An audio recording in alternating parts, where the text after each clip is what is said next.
Okay. Hello, everyone.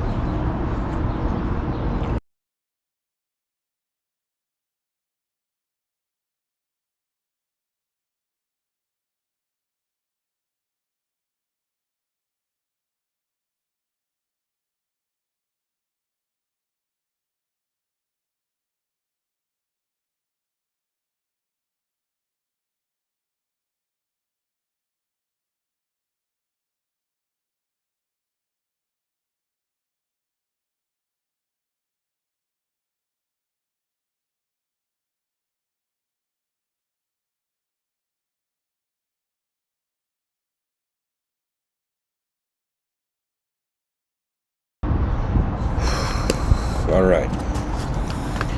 So, in today's episode,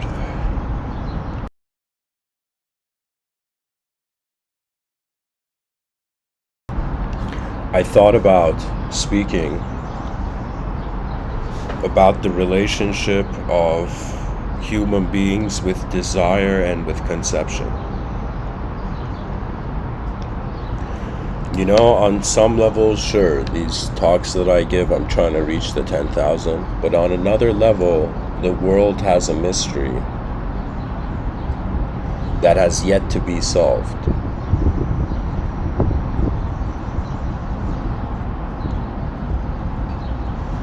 You see, the life that human beings are living currently can be considered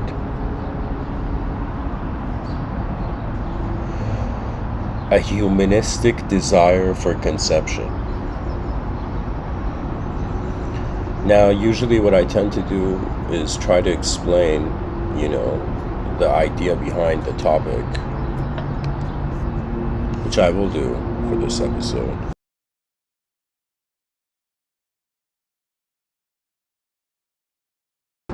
But in order for there to be a sort of internal journey, there has to be a starting point. And when the title says, when the inconceivable remembers beyond conception, and at the subtitle I've written freedom beyond self-desire.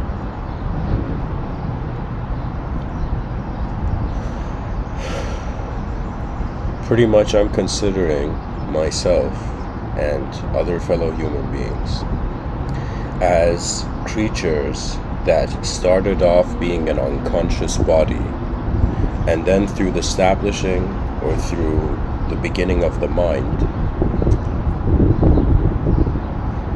it seems like what human beings are some intelligence that has memory. This intelligence keeps for itself copies and versions of the world. And then the desire for conception comes from how we have been exposed to conception so far, or in some sense, if memories being received by a human were like piano keys, what kind of melody, are our memories playing?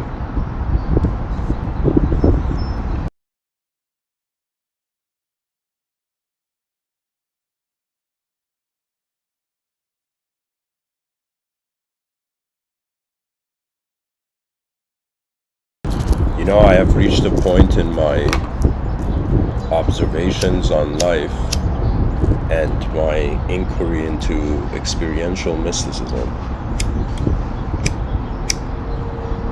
where really the title for this episode arose last night.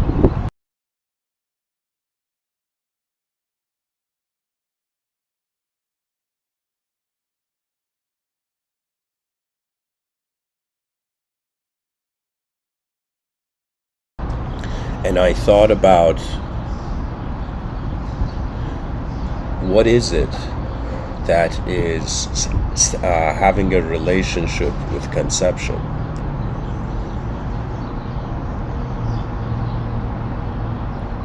Through mysticism, I have understood that there is an inconceivable dimension to reality. Now, if the being is entranced by the linguistic simulation, They will storify the inconceivable, and that is what we call religion.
Sorry guys, the seasons are changing here, and I don't know if I have allergies or what it is, but there's gonna be pauses and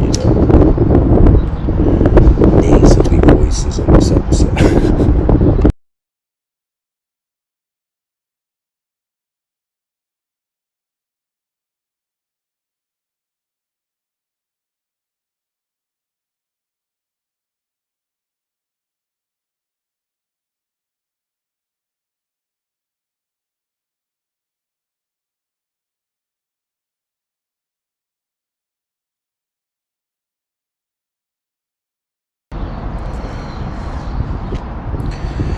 Pretty much, we have, let's say, conception, and then we have anti-conception. We call that the inconceivable. Pretty much in life, human beings are choosing the domain of the domain of truth for the context of the world. Because I am starting as a biological entity, that means, let's say life was a sort of puzzle, and the human being was trying to solve this puzzle, this mystery. So one clue is that there is a physical existence, and physicality is kind of like solid conception. Then we have the whole ideological dimension, the psychological dimension to the human being. That means it's as if part of the equation is physiology, part of the equation is psychology, and then a component to this would be how the physiology and psychology are establishing a known and unknown relationship with the world. So what does that mean? It's kind of like I'm saying, like the physical component to us, our bodies are here to have a known relationship with life, but our minds are here to have an unknown relationship with life. If we look at the difference between the human intelligence and the intelligence of lesser species, what we find is that the lesser species are not burdened by the responsibility of their perception, but human beings are. It's as if imagine there was one member chosen of all the species, the human species would become the leader, simply because it can see more out of the same landscape that all the other species are in, right? It's as if the purpose of the body is to be able to touch reality, to make contact with physical reality. But when it comes to the mind is not an intelligence that touches things. nobody can say like my mind touched, the view of a sunset. It's not. We don't speak that.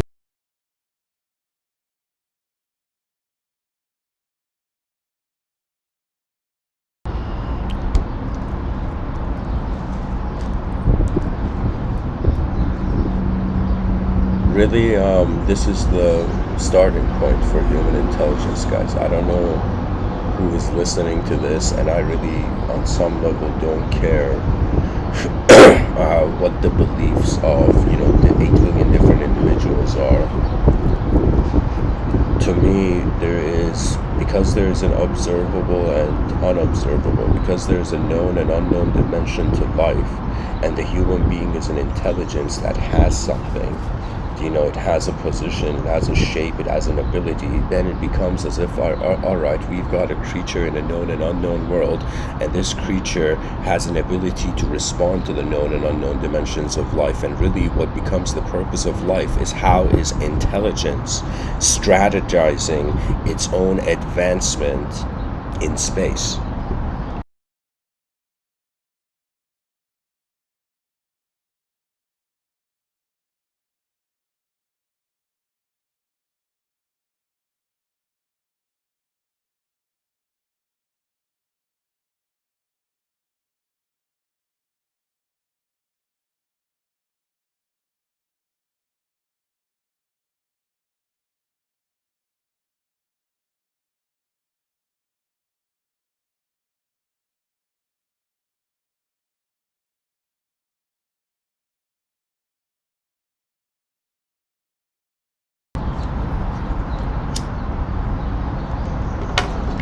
The known strategies of the human species,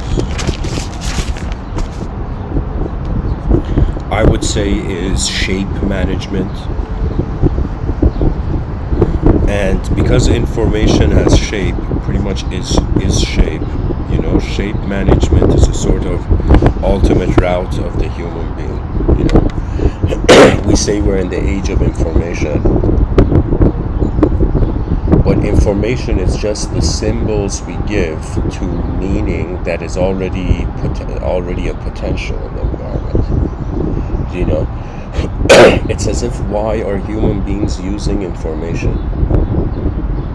Why do they need information? To experience greater levels of survival. You see, one part of the existential strategy of the human being is to endure in a sort of healthy and efficiently pleasant way. That means the species, in some sense, wants to bypass pain, and subconsciously, evolution is an urge towards immortality. That means when death comes close, immortal desires arise. This is really natural, actually. Because if the existential entity is like, I want to stick around in existence, then the question comes, how do I want to stay in existence? Do I want to naturally evolve, or do I want to unnaturally evolve? And unfortunately for the human species, our advancement has been a sort of unnatural movement of nature. What I mean by this is that starting the world before human beings, just pure nature. It's like, look at the beautiful nature. And then when human beings arose, we have in some sense processed nature. Just like there's processed food, there's processed perceptions on nature. The reverence for the color green has reduced. You ask people, what's your favorite color? Most people say red or blue. It's as if those people who say green, those people are the true heroes.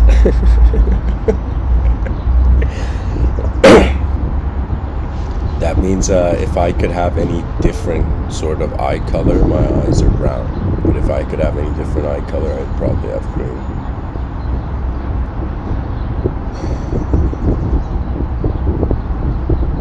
Or maybe golden, and then the viewers can toss a coin to their which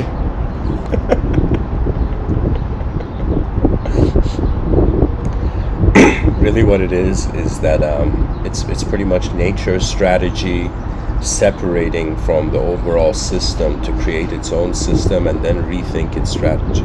Really what we are is we are the planet's effort to be separate.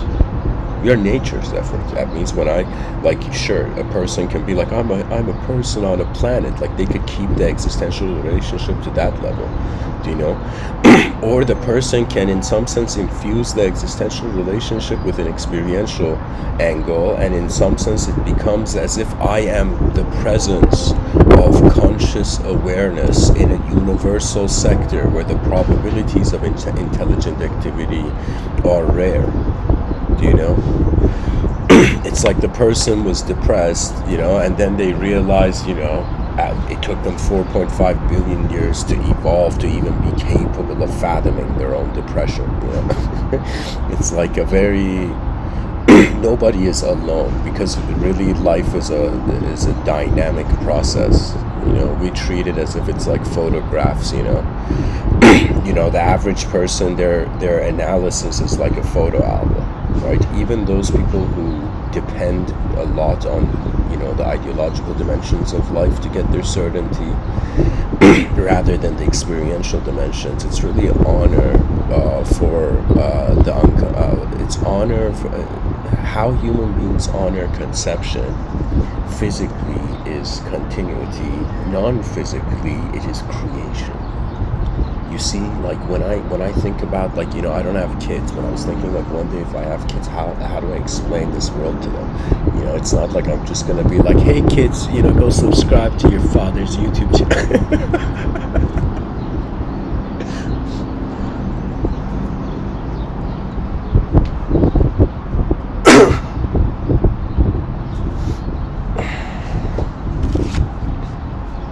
Really, I would say that the way I'm thinking of explaining it, at least now, is really that life is what happens when a self and world dance. If the meaning of life is attributed to the self, anything happens to yourself will shift the person's psychology. If the meaning of life is attributed to the world, anything that changes your world will shift your psychology. Right now, we are living in an era of individualism. That means it's easier for human beings to have an individual identity rather than a collective identity. And this is simply because we have one biological body at the moment. And at the same time, we don't have access to collective mindhood yet. When the era of hive minds come in, it's as if all the bees are guided by the same genetical instruction.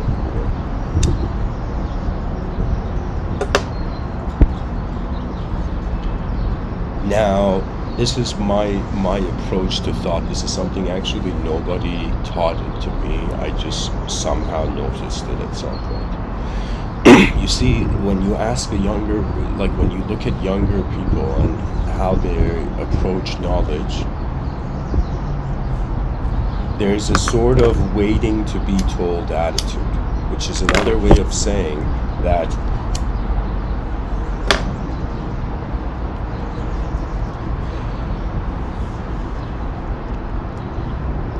it's another way of saying that it's like, is it better to be a student or is it better to be an explorer?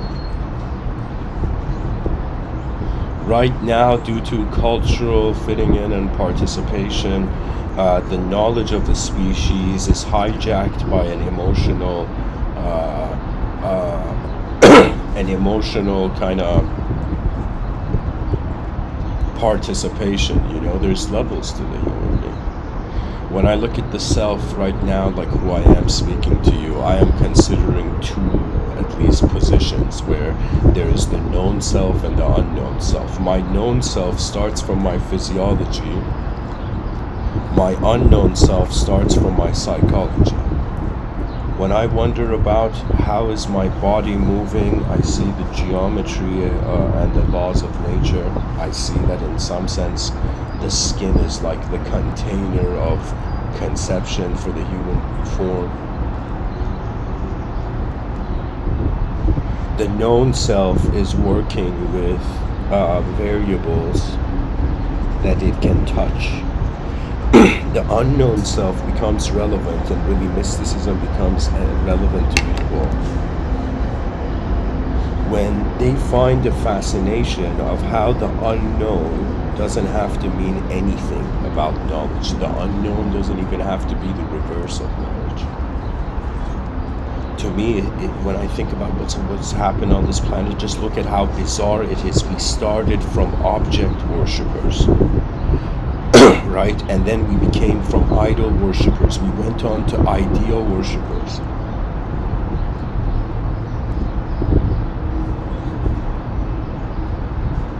And now, I would say people have come to a point where they are inconceivable worshippers.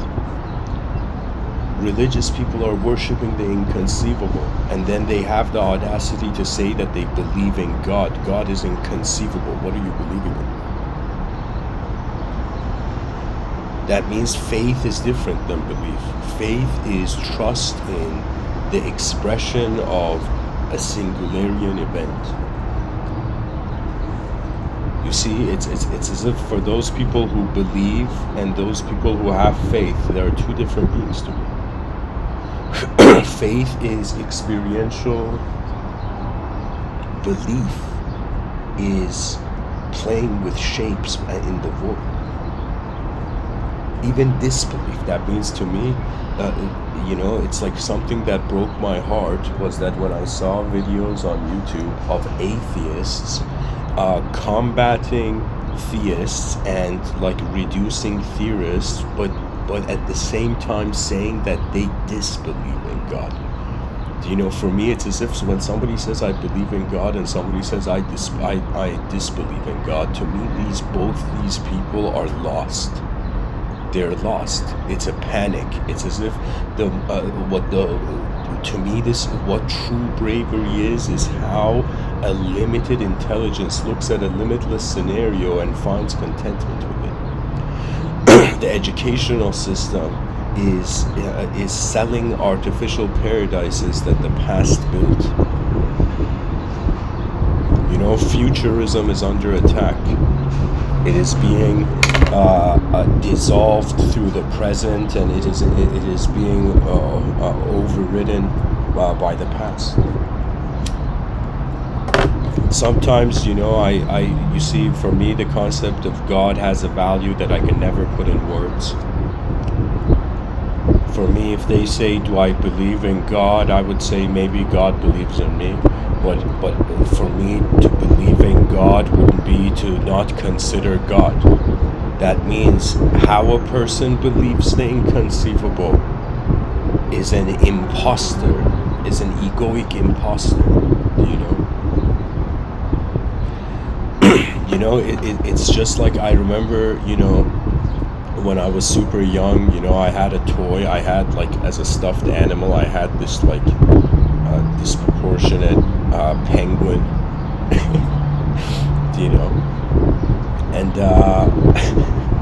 and just like a child takes a toy and makes that toy into their friend, or something that's imbued with enough animate intelligence for the child to play with, right? To me, the same thing is going on, but instead of stuffed animals, children playing with stuffed animals, it is how can I tell you? It's like human beings playing with language. That's really what it is. To acknowledge the presence of something and to acknowledge the personality of something are completely different things. For me, this is really the filter I use in regards to truly see who is an ally of mine, right? There's some people who honor my presence, and then there's some people who honor my personality. And it's like when I see the honor of the personality, I wonder about who sees the presence. You see, we are a force of nature. At the core essence of it, based on the logic of perception, it is something we can't name. You know, it's as if like it's another way of saying the body is in time, but is the mind in time? And then we realize the mind is generating the concept of time. It's like something that is generating the concept of time is trying to pinpoint itself inside what it generated. It would be inaccurate. The species has not matured enough for now. It will soon, but it hasn't matured enough for now to be able to be content with the inconceivable edge of the experiencer, you know? And in some sense, it's like the battle of ideas, you know, but ideas that are born out of different inner realms, you know. We have people born in a world where, like, yeah, you know, like, you know, humanity's future generations are being born, but at the same time, do you know how many ideas and views and abstract senses of self are being born behind the eyes of people every day?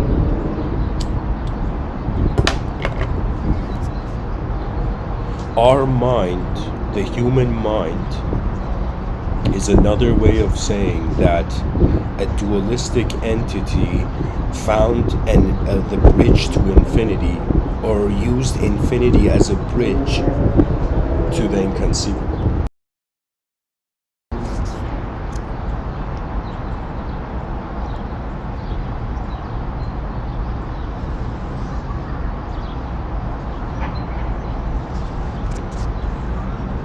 In the subtitle, when I've written Freedom Beyond Self-Desire, desire is a very important concept to just know in this lifetime, I would say. And desire can be said to be the reaction of attention. Now, some desires can be made conscious, right? And some desires can remain unconscious. For example, like I'm a cigarette smoker, to me that has become a subconscious desire. Now I don't want to frame it too much, but I'm saying like pretty much it's become like imagine the mind being a room, being this hallway, and part of the hallway you can't see, and the human being is like, you know, this event that's happening, and some parts of the event of human intelligence can be visible, are accessible to consciousness, and some parts are not. And eventually, anyways, when the small like realizes it's in the big, when the microcosm discovers that it is simultaneously being within the macrocosm, then all that the small can do is play its part. That means separate entities have no greater philosophical purpose than to be the microcosm for the macrocosm's grand happening. You see, it's as if like if we are not being where we are, there is ways that the macrocosm is happening that wouldn't happen. Do you know?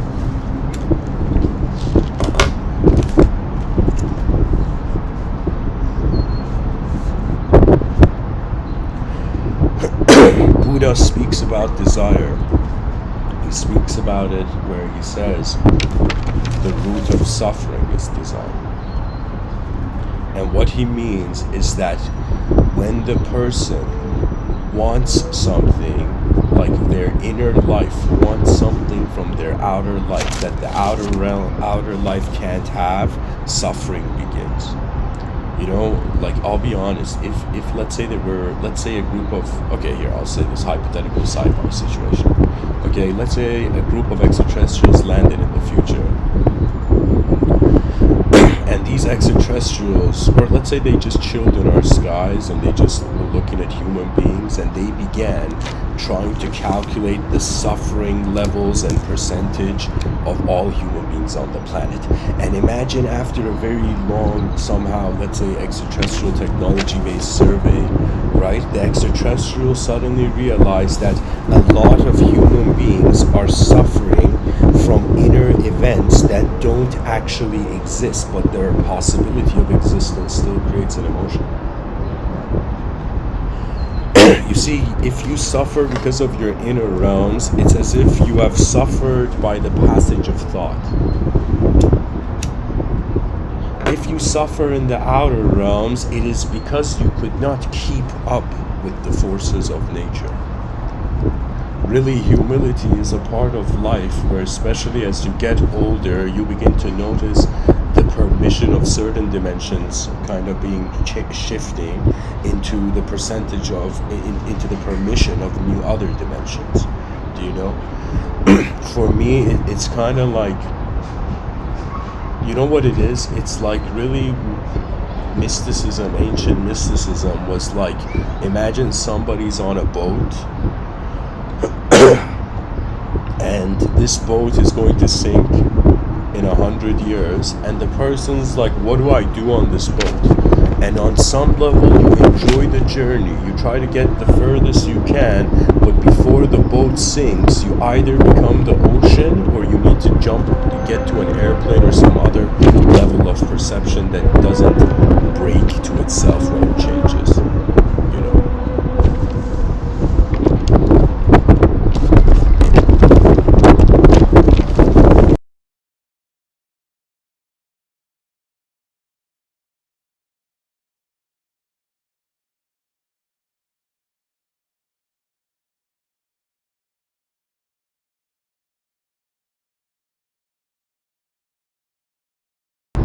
So, Buddha says desire is the cause of suffering. Okay. Now, if we ask the question, who is suffering? Or a better question, who has the desire? Or what has the desire? We look at it in the sense that, again, it's an object that has established a relationship with itself as a subject, and the permission of the subject to move around. It's as if free will is way more advanced subjectively than objectively. What that means is, like, let's say physically the person can't do a backflip, but when they close their eyes, they see themselves doing like a bunch of backflips in there. It's another way of saying free will has an ability behind the eyes of the person that it does not have in front of the eyes of the person. And that ability is just greater malleability of the inner realms. Dear listeners, I think I have actually explained it in the best possible way when I termed the mind as the inner realms.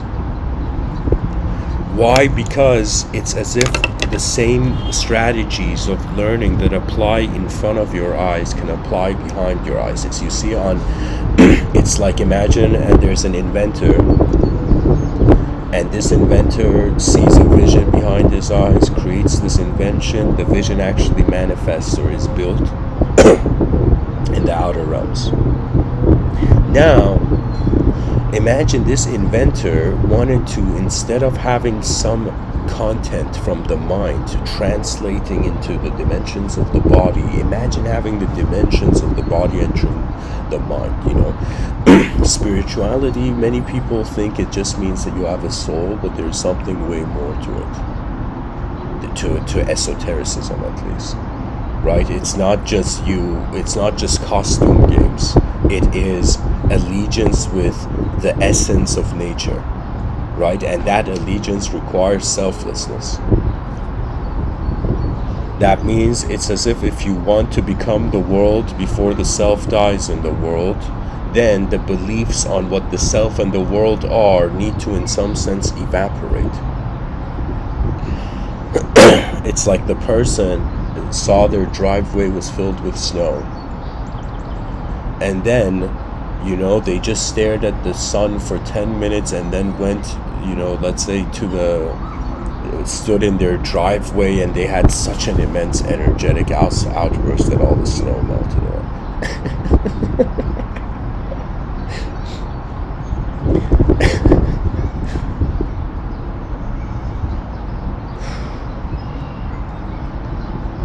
What I'm trying to say is, when we wonder about desire, when we wonder about what is having the desire, we see it's pretty much this object that wants to keep existing, that every moment of its life, the brain, just like it generates waves, it generates reality, it simulates animation. What I'm trying to tell you is like the mind animates the body because the mind is the space where any type of movement that happens to the body is received. Okay? I'm trying to tell the listeners that it's super windy, guys. I don't know how loud this wind is in the microphone, but I hope, the winds of evolution guard this talk. I'm just trying to say that as a human being on this planet, my desires started from conceivable desires, as if wanting to see what is, how what is, But now I have reached a point where I am realizing the moment there's an unknown X variable in the equation of reality, the moment there is something that doesn't make sense, all the past structures of sense in some sense break. Right? It's as if really, I would say the psychology of an evolutionary animal is like the Tower of Babylon story. It's like all human beings gathered around to create this tower that would reach the, clouds, the level of the gods, reach the heavens, right? And so what the gods do is like, they look down from the clouds and they're like, what are these human beings doing? What is this? And the gods give human beings different languages so they can't communicate. And I feel that this is the urge of nature, that it is in some sense trying to be this collective event. It's as if the universe is trying to act like itself, but it gets fragmented in all the dimensions they spend. Sometimes psychologists look at people and they're like, that person has a fragmented psyche, and sometimes when I look at nature, when I look at the cosmos, the universe, it's as if our planet has a fragmented psychology. It's like in order for dimensions to exist, just like the color white goes through a prism, the white light goes through a prism and becomes the, RGB, the color spectrum. Similarly, it's like a singular, inconceivable event changing the singular light. It's like the light of the inconceivable becoming so many different conceivable dimensions.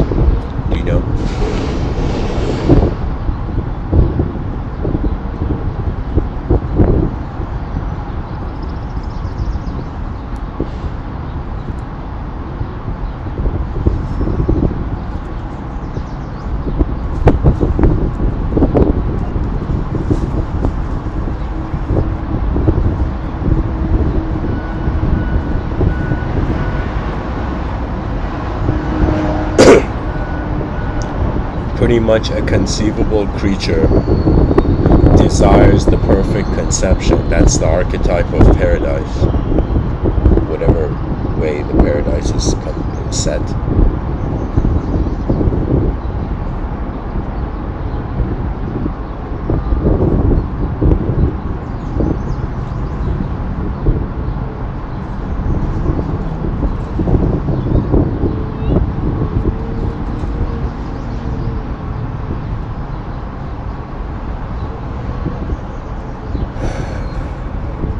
Once the desire for conception is fulfilled, inconceivable desire comes. I think most people start off having an inconceivable desire for in the outer realms, and then inevitably they realize they're in the realms. The outer realms is designed to just be like a temporary tool. It's pretty much like, the body is a vehicle, and the vehicle has its own universe. And this is the universe we're starting off when we open our eyes in the morning. But when we go into states in deep sleep is a state where it's as if the door of the vehicle was opened and we don't know if the driver is in or not, It's kind of like we charge our phones, like when we go to sleep. And similarly, it seems like consciousness charges itself through the inconceivable, through deep sleep.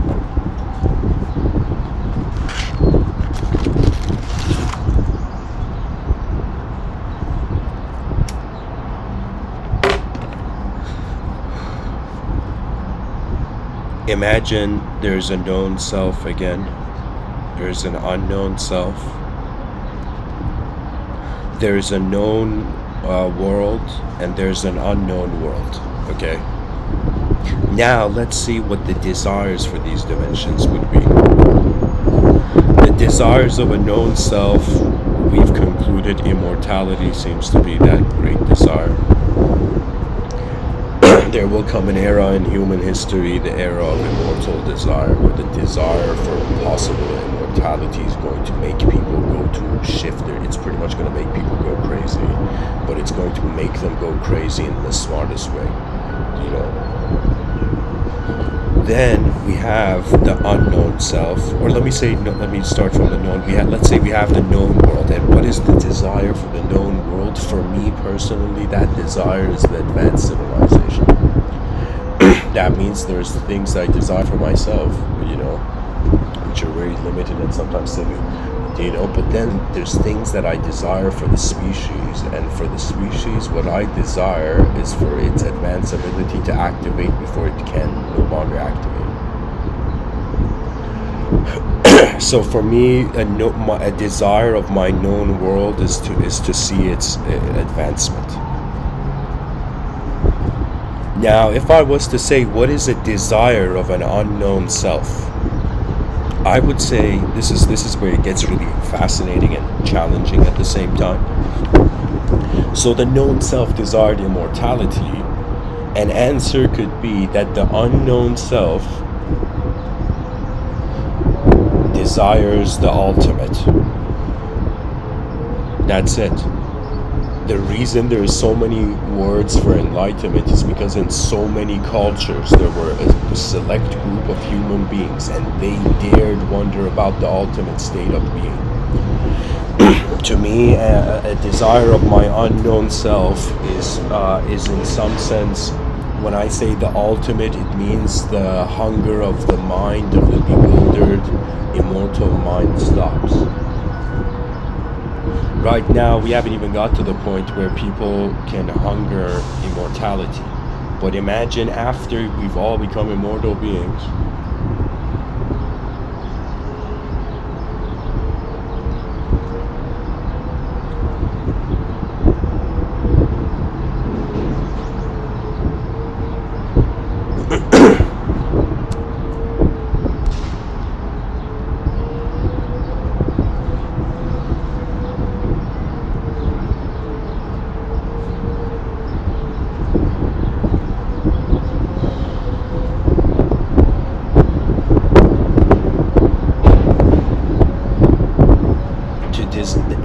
it's pretty much an infinite immortal being would desire no longer continuity. It would desire the inconceivable ultimate. The inconceivable ultimatum. I think that is the yearning of the lonely hearts of cosmic existence. You know, the known self, it is using information to make decisions. The unknown self is in some sense just basking in awe. You know, that means just the idea that there is what is looking out through your eyes is unknown and is inconceivable. It's as if the source of desire is inconceivable. Religious people have this view where they say God created everything and everything returns to God. Everything came from God and everything returns to God. But God is the inconceivable. And it's as if we are the dream of the inconceivable. That's the rise and fall of civilizations.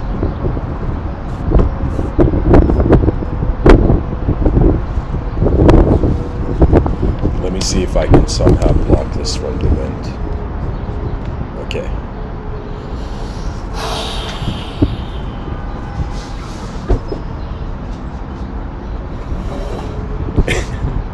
Somebody's going to tune into this podcast and be like, is this guy really talking about the inconceivable right now?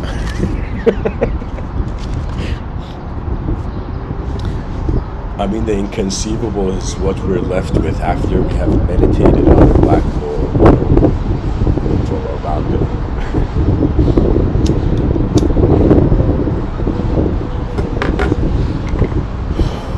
So here, I'll speed this up. Known self's desire was immortality. Known world's desire was advanced civilization. Unknown self's desire is, the inconceivable ultimatum, or another way of saying it, I say it, is the advancement of communication.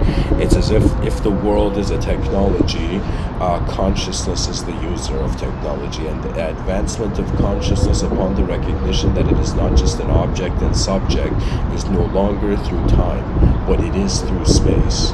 That means that space is way more, has a supremacy that's beyond, the projected time.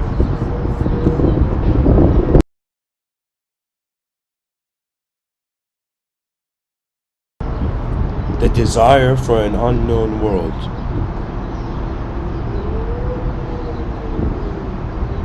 This is something which I need to think about. What would I desire from an unknown world?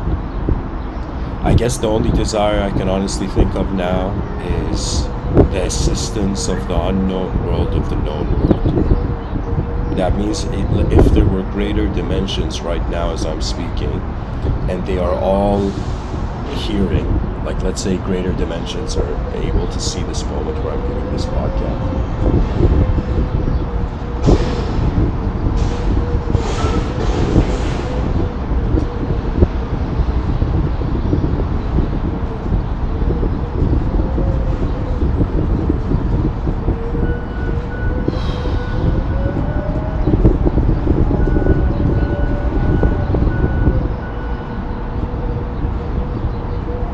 I would say that to all capable forces of life in this universal sector, all that is really the ultimate desire is the contribution to advancement. That means the human species, based on the decency of its design, has made in some sense poetically a universal declaration. The peace in the heart of the natural gentle being is like a beacon that is set to the whole universal sector. It's as if allegiance comes through common understanding. When the universe becomes our ally, it's as if an inner paradise is helping build an outer one.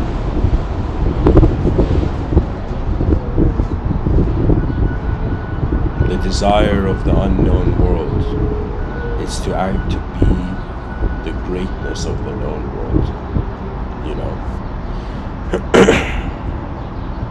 Can you imagine, like in the future, aliens diplomatically, like enlightened aliens land, and then there's like this musician, this singer, and this singer is going to be the first singer in human history who sang in front of an alien, And so it's like we blow the minds of these aliens with like old school opera, Honestly, if aliens land and they're making contact, I'll be like, find the greatest opera singers, and we're just gonna sing in front of these aliens.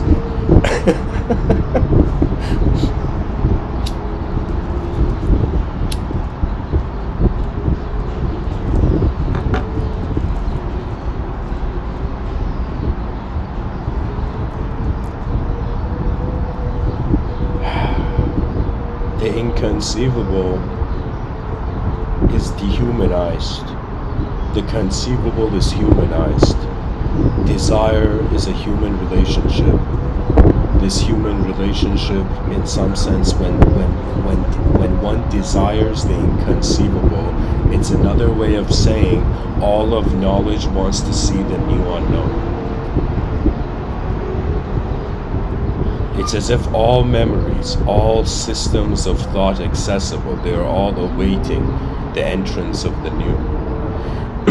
I won't forget it. I remember I don't know if it was a YouTube video or I saw this somewhere, right? But pretty much there was this room filled with grumpy people, and this little kid runs in being silly and its mind being free, and all the, let's say, grumpy people in the room, their psychology loosens up. right now life is so hilarious that it's as if people are in nostalgia of a freedom which should be 24/7. You know?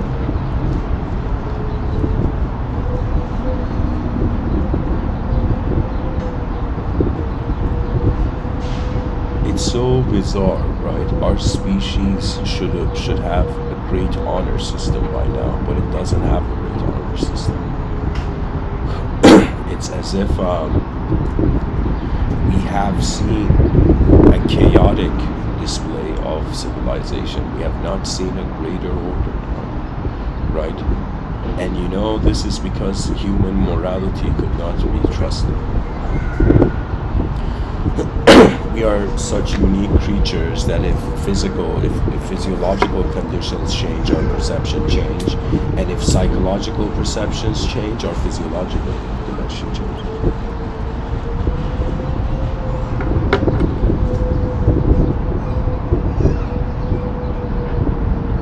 The inconceivable cannot desire, so the inconceivable desire, or desiring the inconceivable is an inconceivable desire. There we go. I might even make this the title of the episode. But anyways.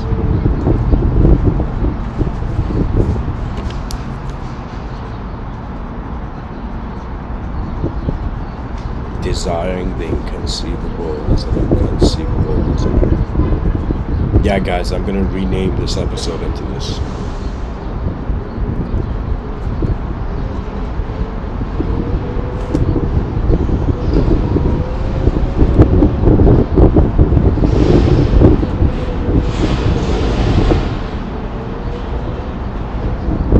Inconceivable is more like how being is being rather than us doing anything about what's being.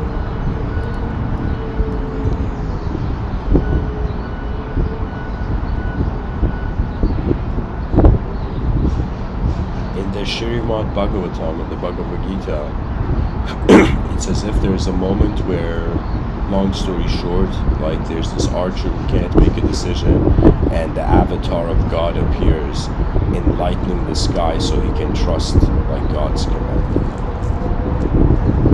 There's some point in it where Krishna is telling Arjuna something in the likes of, like, that great yogi or that very conscious being is one who in some sense at all times its attention is centered on me and is grounded on me, and because it has access to a greater reality, it automatically doesn't have the desires of a lesser one. Now, this is true physically. You see how, you know, the psychology of a billionaire, and you see the psychology of someone on welfare, you know.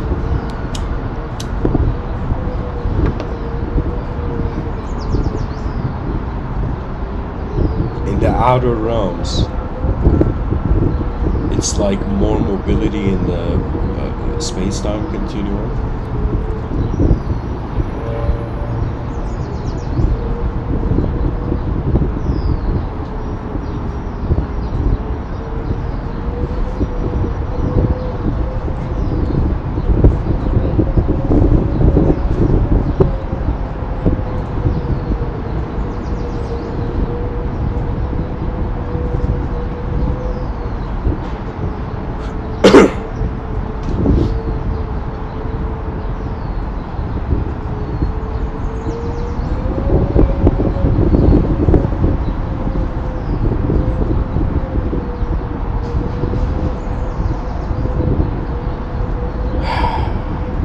To say the mind becomes the balcony that views the inconceivable.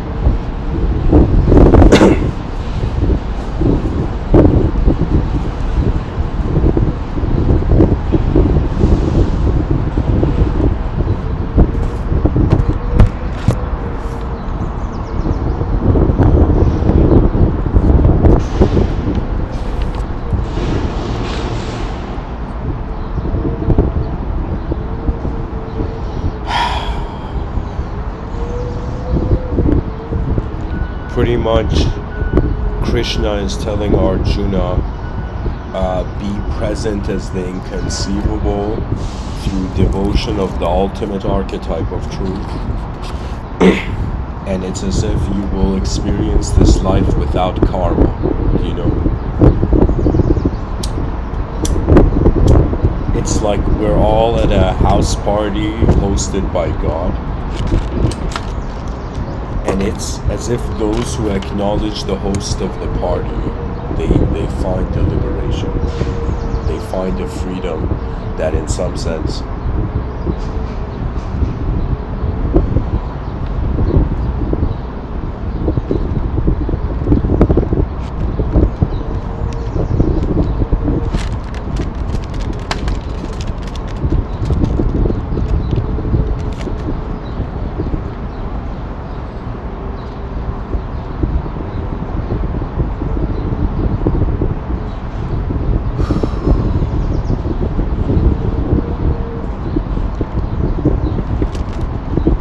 it's there's really nothing to say when it gets to the inconceivable. I think this is the challenge of talking about it. But pretty much I'm trying to say that in the approach of the human being of having desires for conceivable conditions and then having a desire for an experiential unconditional state, unconditional desire.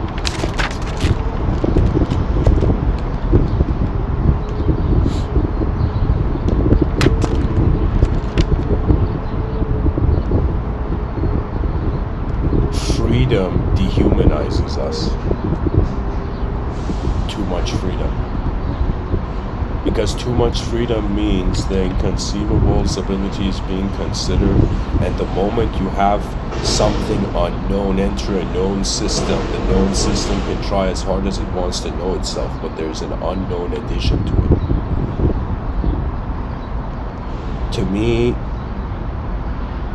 the only thing that gives me hope is that something in nature needed separate creatures in the world to wonder about themselves. There's a force here. You know, the free will, sure, we identify the free will when it comes to making decisions, right? But if you think about what free will is it's as if free will is inapplicable until there is something for the free will to choose. Choice is how the context of the world is set. So freedom really is what kind of what the background story to the meaning of your life is. If that background story is caught in a dualistic dimension, you're just left as a dualistic entity. If you have somehow, let's say, entered a singular state of mind, there's some human beings on this planet where I would tell you their inner realms have become singularities. You know, it's as if beyond the event horizon, the forces of nature render a part of it, and a part of nature is inconceivable. The world is hiding itself from itself, and its rediscovery is the expansion or a sense of novelty. It's as if like an eternal being's like, at least I gotta look around a bit.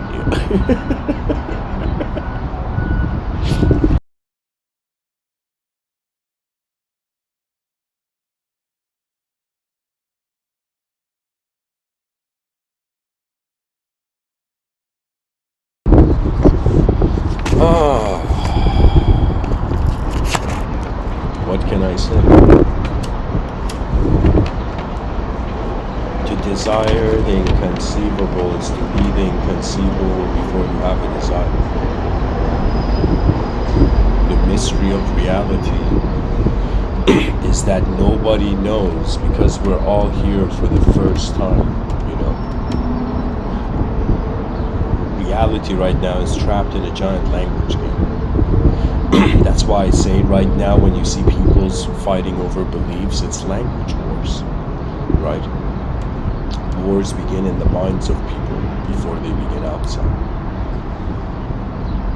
It's really desire. Pretty much what the human DNA is like this strange biological program just kind of leaping and continuing and reincarnating through this earth, on the surface of this earth. It's like this sort of like, I don't know even what you call it, like this transcendental program of nature where genetical memory activates energy in such a way where it remembers how it was before. You see, it's like nature is layers and layers of information. It's literally like an ocean of information, and then some parts of this ocean are designed to have waves. You know what I'm saying? That means it's like reality has a wilderness to it that true philosophers, only the continental philosophers, will brave. To me, analytical philosophy is a strange cowardice. It's a dehumanized cowardice. Continental philosophy was the pure honesty that the unknown has a relationship with perception.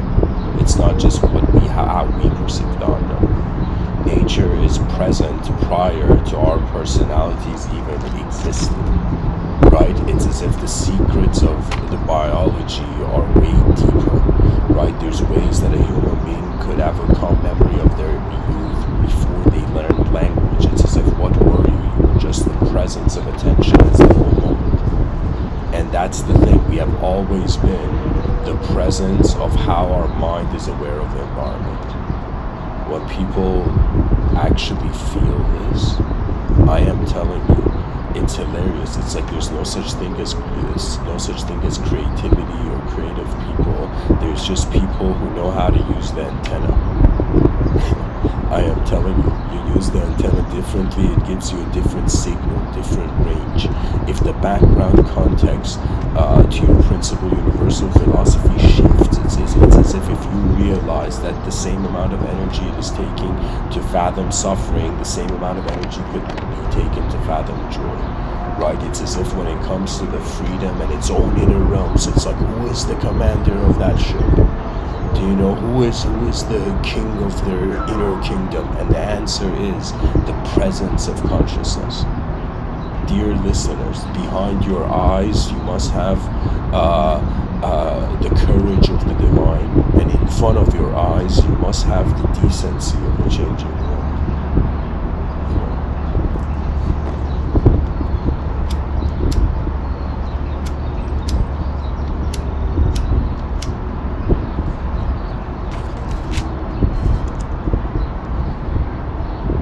Every person should think about their collective life. Collectivism is not ignorance, it is just the next chapter of individualized, dualistic, bound consciousness, where it's as if the human being is like, okay, what next, nature? Oh, secrets of the realm, in what ways will you say next? You know? It's as if I am telling you the mystery of how there is a divine force here is so transcendental that it even surpasses. This is bizarre what I'm going to tell you, but the moment the attention, like your moment of awareness experiences at the humanized state, it realizes the hollowness of human identity. Right? When you realize this, then it's as if playful, like if we can somehow create a situation where human beings feel complete freedom, they don't have to lose stress over thinking they're not free, right? And at the same time, the greatest skills had an ability to be presented. To me, it's we have to create games for the future generations because nature is giving them a game if we don't. Do you understand? It's as if the future generations will not realize what they were born, where they were born in, just like every person. You know, in 1991, I was born, and I remember I checked, like, alright, what had happened around that time.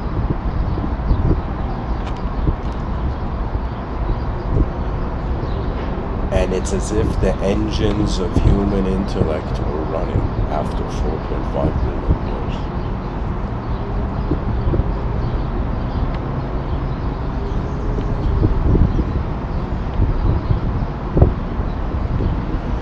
You know, sometimes a person could be like, I desire to not have desires, but eventually any effort, whether we call it desire or you put any other language there instead of that, it's like effort and effortlessness.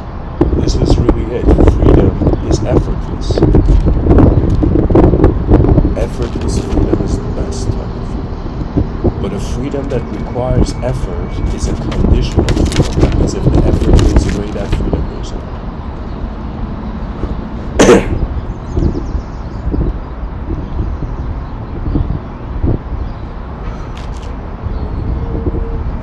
It's like hilarious. To advance human thought, humans have to stop thinking themselves. People need to have an ability to be content with the meaningless. And it's kind of strange, but I think in the future educational systems, there's going to be classes, just like, we have the archetypes of Brahman, Vishnu, Shiva, Brahman the creator, Vishnu the maintainer, Shiva the destroyer archetype.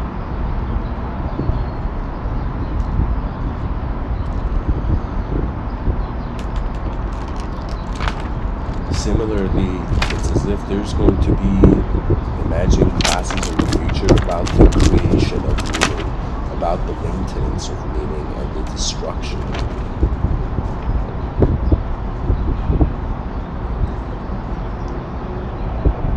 It is true that if everybody has ultimate, like let's say everybody, they're free to do whatever, if you give freedom to every unit of a system, it's like then the system doesn't have a shape. So it's as if the more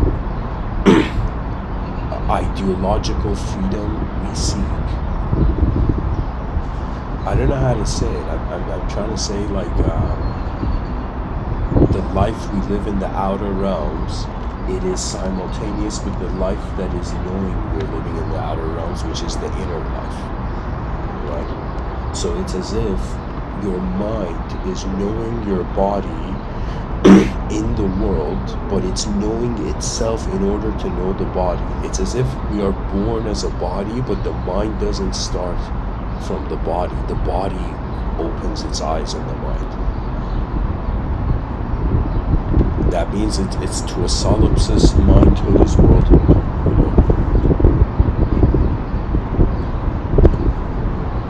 You know how many types of worlds people are believing in? It's literally like it's become a TV show, like a one of those like Wheel of Fortune things.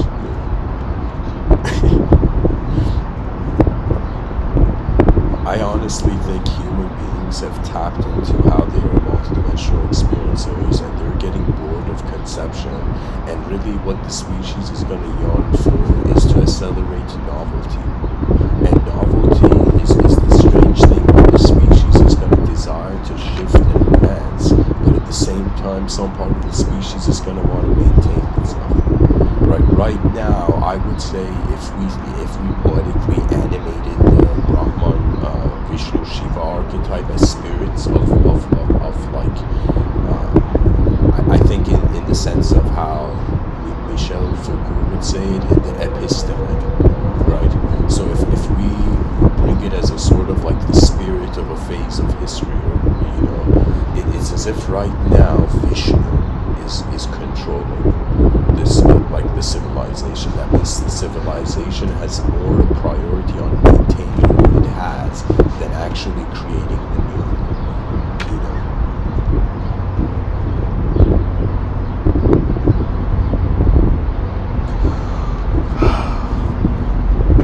I have a prediction. Culture is going to become like a video game in the future.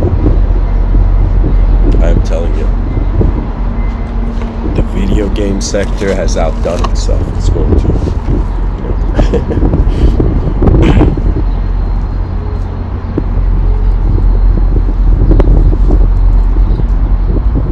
When you are a self in a world, you cannot assume you're the creator of it. When a self is found in your world, then you are the creator. To me, I'm like, right now I'm looking outside of my balcony and seeing the building in front of me. think to myself, am I seeing a building, or is my brain just happening as it is happening?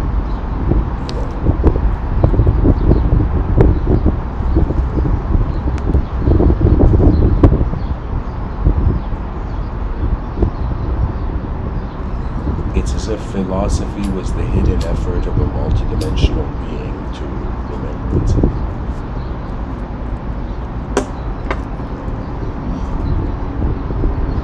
The inconceivable is the ultimate outcome, guys. I can even use the idea of the advanced civilization to prove this. Think of it this way, that we say what is the best type of an advanced civilization, and we say it's an advanced civilization that starts from the beginning as advanced. Okay, so from the beginning, the advanced civilization is really, from the moment it's built, it's being built from the most advanced framework in the state.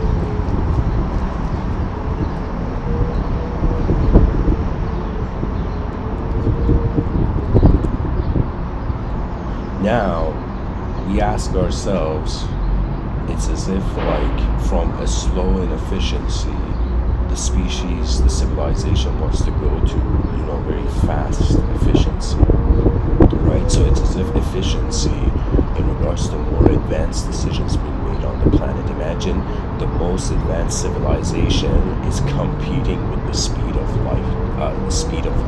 That means it reaches a certain point where it's as if the fastest, like the greatest advanced civilization would be one that's instantaneous. Which is another way of saying the greatest advanced civilization exists behind our eyes, but we can still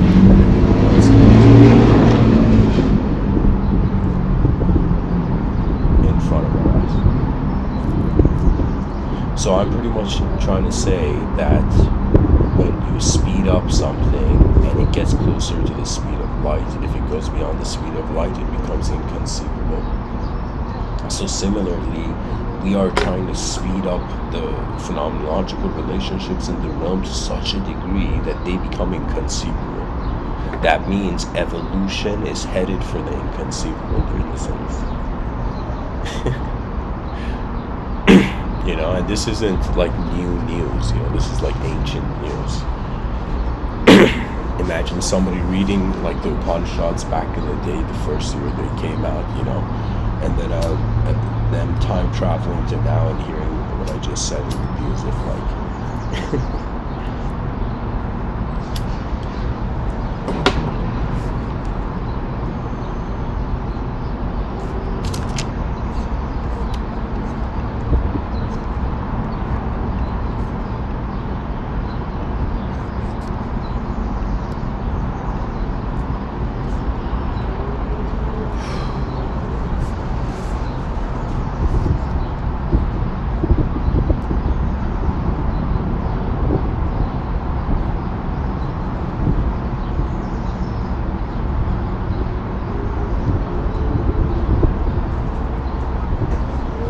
I would like to read some quotes from this poet called Hafez.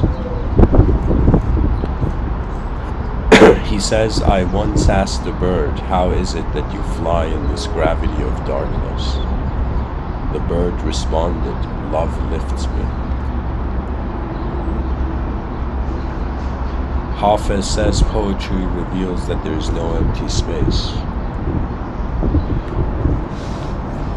Hafez says, "I must endure my pain, for there is no cure for the ailment of love." Hafez says, "Love sometimes gets tired of speaking sweetly and wants to rip to shreds all your erroneous notions of the truth that make you fight within yourself, dear one, and with others, causing the world to weep on too many fine days. The beloved sometimes wants to do us a great favor, hold us upside down and shake all the nonsense out." Excuse me. Hafez says, "Remember, for just 1 minute of the day, it would be best to try looking upon yourself more as God does, for she knows your true royal nature." Hafez says, "Your heart and my heart are very, very old friends." Hafez says, it's like, okay, this is a poem called Keeping Watch. He says, in the morning when I began to wake, it happened again. That feeling that you, beloved, had stood over me all night keeping watch. That feeling that as soon as I began to stir, you put your lips on my forehead and lit a holy lamp inside my heart. Okay, this poem's from 700 years ago. This guy's a Sufi, keep that in mind. Another poem from Hafiz, he says, the only sin I know, if someone sits with, that's the name of the poem. He says, if someone sits with me and we talk about the beloved, if I cannot give his heart comfort, if I cannot make him feel better about himself in this world, then Hafiz, quickly run to the mosque and pray, for you have just committed the only sin I know. Yeah, I think what he means is that if you know something, you need to say it, because why else would you know it? When I say it, as in it's like a new dimension having value to the old system.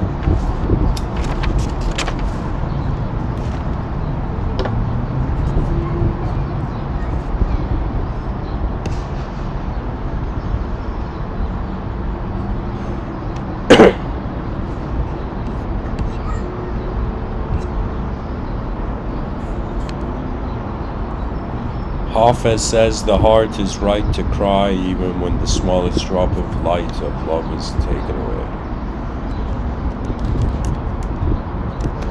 Hold on, guys, I gotta find more quotes here. Hafiz says, I wish I could show you the astonishing light of your own being. Hafiz says, I have learned so much from God that I can no longer call myself a Christian, a Hindu, a Muslim, a Buddhist, a Jew. The truth has shared so much of itself with me that I can no longer call myself a man, a woman, an angel, or even a pure soul. Love has befriended me so completely, it has turned to ash and freed me of every concept and image my mind has ever known. This dude is saying, like, like somehow through his selfless devotion, truth, the inconceivable truth, his awareness was the inconceivable truth. Because he says, love has befriended me so completely, it has turned to ash and freed me of every concept and image my mind has ever known. It's another way of saying, like, the eyes are free beyond any sort of subjective content,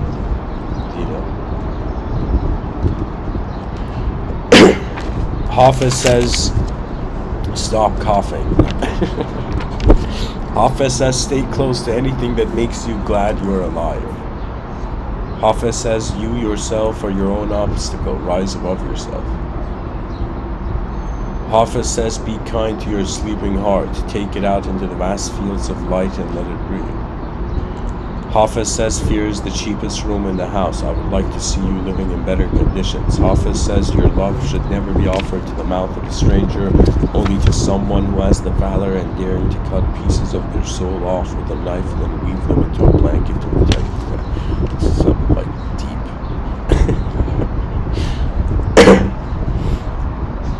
Hafiz says, what we speak becomes the house we live in.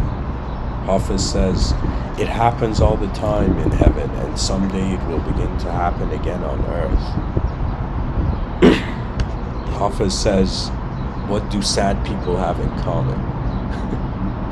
It seems they have all built a shrine to the past and often go there and do a strange wail and worship.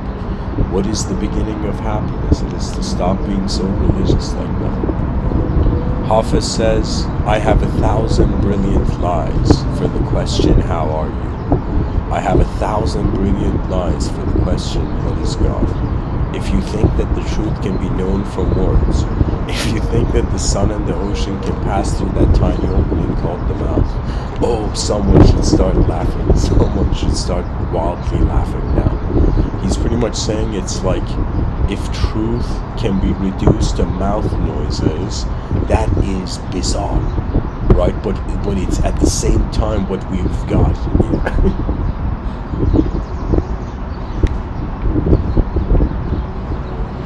Beyondism is going to become more popular in the future.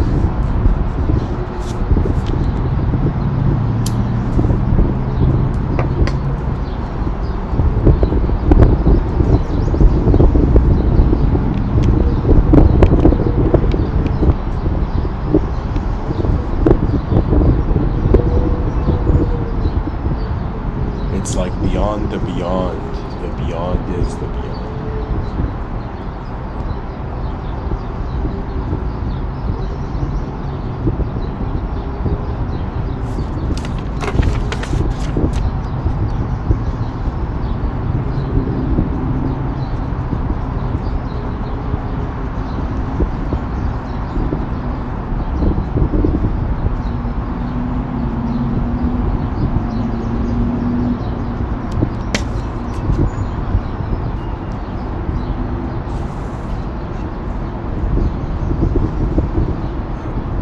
Hafiz says the earth would die if the sun stopped kissing it.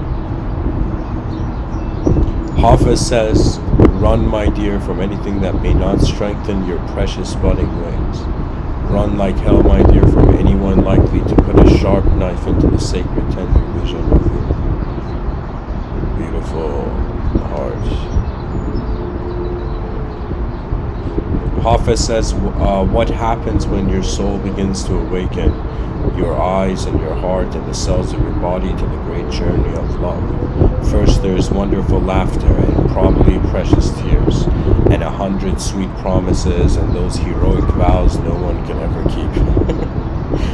But still, God is delighted and amused. You once tried to be a saint. What happens when your soul begins to awaken in this world? To awaken this world, to our deep need to love and serve the friend.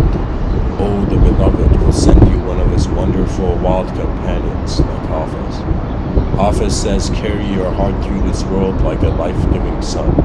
Hafiz says, when all your desires are distilled, you will cast just 2 words: to love more and be happy. Hafiz says, join me in the pure atmosphere of gratitude for life.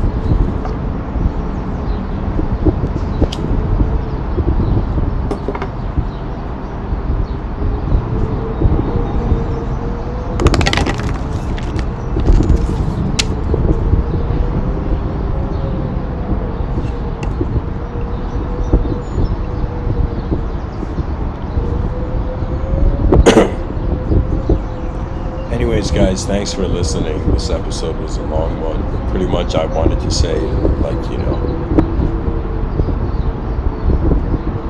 the concept of the inconceivable, the concept of desiring conception until we get to the inconceivable, the realizations of the inconceivable, that is a sort of selfless, dehumanized possibility of intelligence prior to how the personality moves.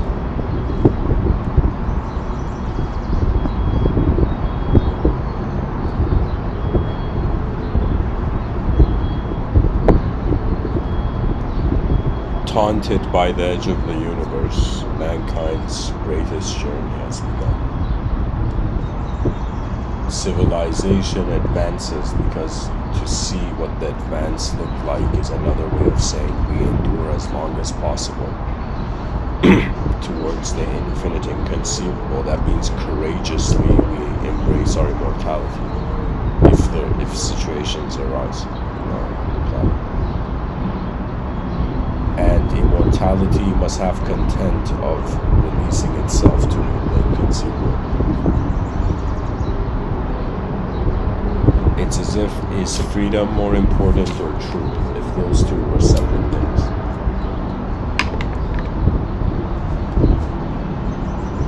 Should we sacrifice freedom for truth or truth for freedom?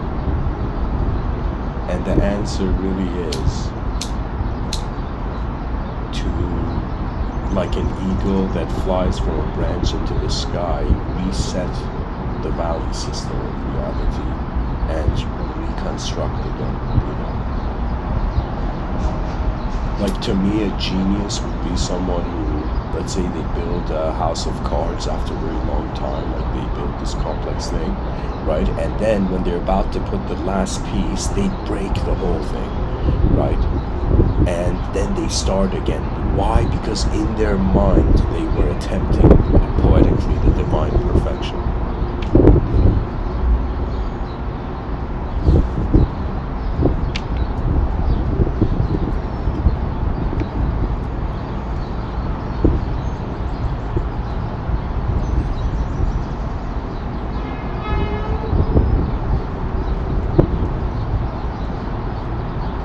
It's as if energy doesn't have a shape, but when energy changes somehow,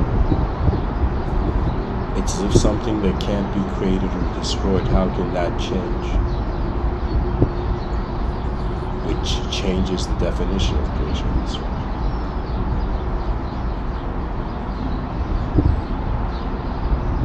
You know, I think it's about time somebody says this energy doesn't make sense.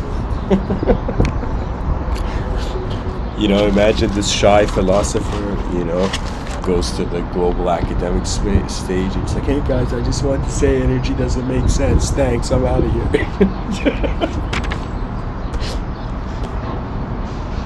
Oh man. Anyways, guys, thanks for listening and enduring through this episode. A round of applause for your own endurance.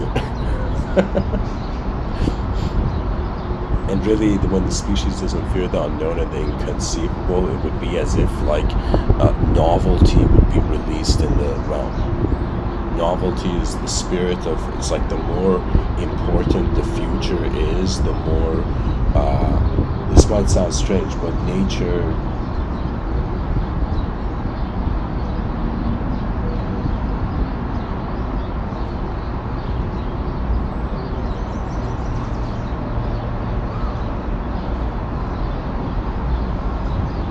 is an opportunity. Anyways, guys, thanks for listening, and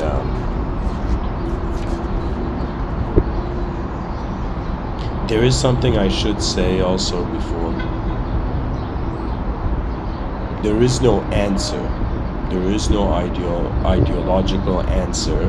There is just stepping stones, or I would say like phases to perception as human intelligence.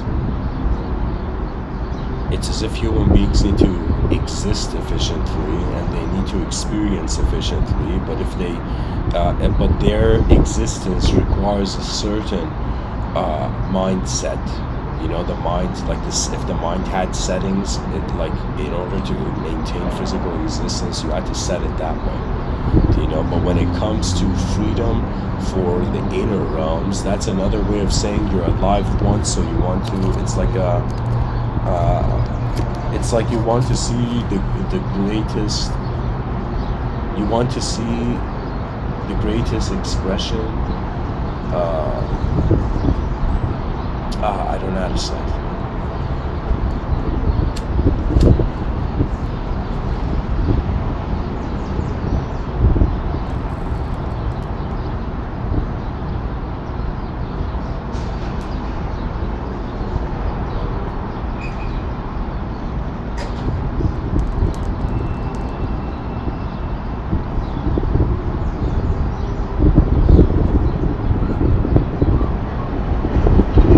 As our eyes open and close, the world turns.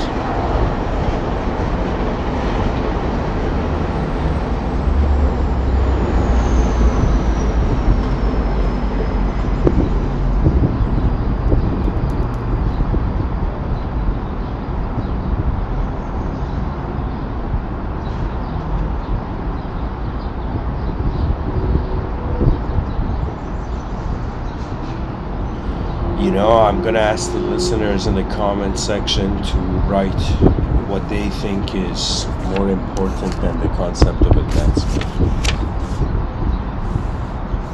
Advancement towards the inconceivable. What else there could be. Anyways, thanks for